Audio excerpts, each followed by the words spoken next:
sweaty, gray-haired mess. Max Payne, whose name and disposition are particularly well suited to a video game action star, is back after an extended sabbatical, and things have changed for the grizzled and cynical hero. He's got a new look, a new job, and new hands crafting his fate with Rockstar taking over for original developer Remedy.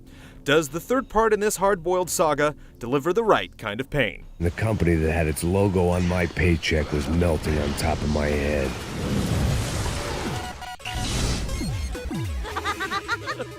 You're Max Payne. I thought he was fucking Max Payne. Max Payne's sordid and often violent memories take the setting and story back and forth through time. As soon as he's got things mentally sorted out, he's pissed off the mafia, fled the country, gone to work as a bodyguard for a rich and powerful family in Brazil, and hit a new all-time low marked by lies, losses, and double crosses. Plot is delivered through extended cutscenes and Max's own glibly cynical internal monologue. Then you know you're a loser.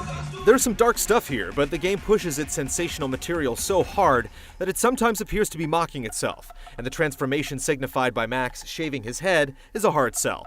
His motives for methodically gunning down hundreds of human targets shift ever so subtly, but the bloody tone of gameplay continues unchanged, other than a dramatic spike in the number of slain Brazilian cops. The plot eventually comes full circle to the opening scene, but by that time the meaning and impact have taken nearly as many hits as Max himself. He's a flawed hero, sure, but no matter how much pathos the story lays on, Max Payne's defining feature is his remarkable talent for killing. Well, it's drive or shoot, sister, and right now, I reckon I'll be better at the shooting.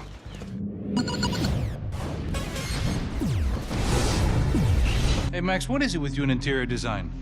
Huh? You really know how to give a place a great lived-in feel, huh? This is beautiful. Max Payne 3's story mode clocks in at 8 to 10 hours, feeling a bit drawn out due to lengthy cutscenes that serve to obscure obvious loading times and the incredible number of goons standing in your way. Plot cues and golden gun parts can be collected for minor rewards, but searching them out feels contrary to your purpose, and Max himself is quick to berate you for lollygagging. I had to move quick, or Bronco's next charitable donation would be to the worms. The impact of the action is dulled through repetition, but the truly sour notes are generally balanced out by a handful of standout gun battles and striking moments. Surprisingly, the game's secondary modes end up shining brighter than the story, highlighted by a multiplayer game type called Gang Wars, that stages a series of battles between two sides using sets from the single-player game. Objectives change based on who wins or loses each match, and each team victory earns a small advantage in the winner-take-all final showdown. Meanwhile, Painkiller mode is an asymmetrical game of tag, which along with typical deathmatch and single-player challenge modes, rounds out the additional content. It bears mention that manually tweaking options can substantially affect your overall experience. Aiming assistance is almost necessary for the default difficulty setting in the against all odds single-player game, while free aim creates an appropriate test of skill for competitive multiplayer. You shouldn't have fucked with me!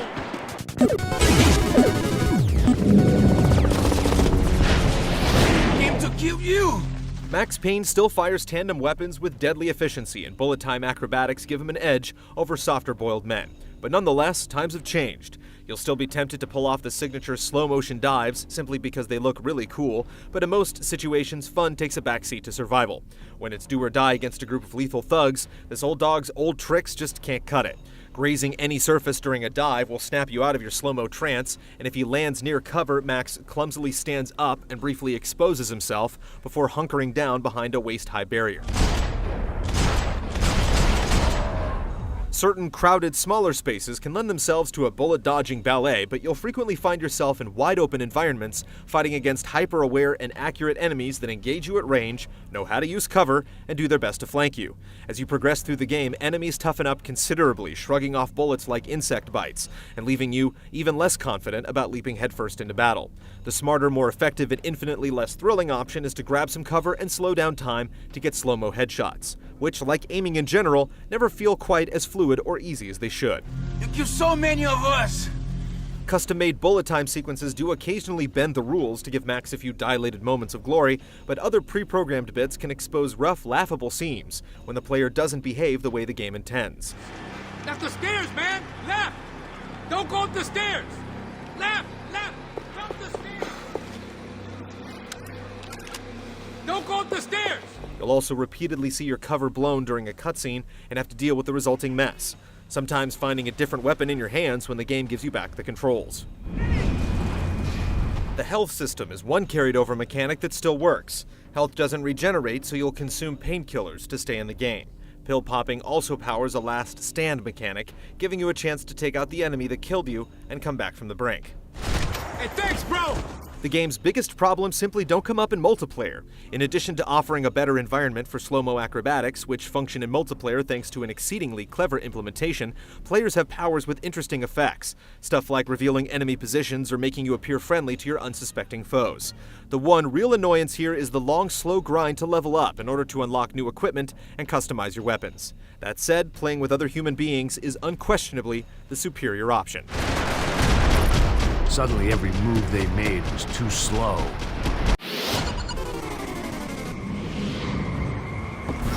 Listening to house music.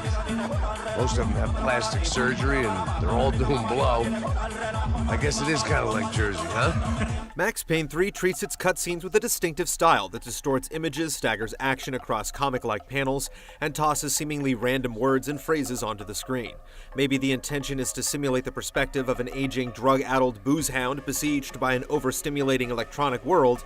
Whatever it's meant to convey, the constant visual effects are tiresome, needlessly distracting, and way overdone. Captain Baseball Bat Boy, episódio 204.